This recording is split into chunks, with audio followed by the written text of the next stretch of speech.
നടുപൊടിക്കുന്ന റോഡുകൾ, ഗ്രാമീണ റോഡുകൾ അപകടക്കെണികളാകുന്നു.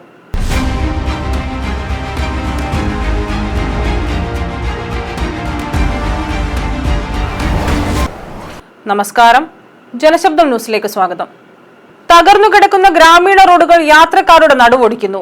വിവിധ പഞ്ചായത്തുകളിലെ മിക്ക ഗ്രാമീണ റോഡുകളും തകർന്നു കിടക്കുകയാണ്.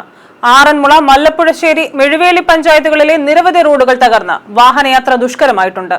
അടിയന്തര സാഹചര്യത്തിൽ ഈ റോഡുകളിലൂടെ ആശുപത്രികളിൽ എത്തിക്കേണ്ടി വരുന്ന രോഗികൾക്ക് ജീവൻ നിലനിന്നാൽ അത്ഭുതമെന്നേ പറയണ്ടു. കിടങ്ങന്നൂർ, എരുമക്കാട്, മാലക്കര റൂട്ടിൽ വാഴേപ്പടിക്ക് സമീപം മുതൽ കവലപ്ലാക്കൽ വരെ 3 കിലോമീറ്ററോളം റോഡ് വെട്ടിപ്പൊളിച്ചിട്ടിട്ട് നാളുകളേറെയായി. ഇതിനായി 1.5 കോടിയിലധികം രൂപയാണ് കേന്ദ്രം അനുവദിച്ചിട്ടുള്ളത്. ഇപ്പോൾ ഇതുവഴി കാൽനടയാത്രക്കാർ പോലും സഞ്ചരിക്കാനാകാതെ ബുദ്ധിമുട്ടുകയാണ്. ചില പ്രദേശങ്ങളിൽ ടാറിംഗ് ഇളകി ആഴമുള്ള കുഴികൾ രൂപപ്പെട്ടു. മഴ പെയ്ത് കുഴികളിൽ വെള്ളം നിറഞ്ഞതോടെ ഇരുചക്ര വാഹനങ്ങൾ ഈ വെള്ളക്കെട്ടിൽ വീഴുന്നത് പതിവായിട്ടുണ്ട്.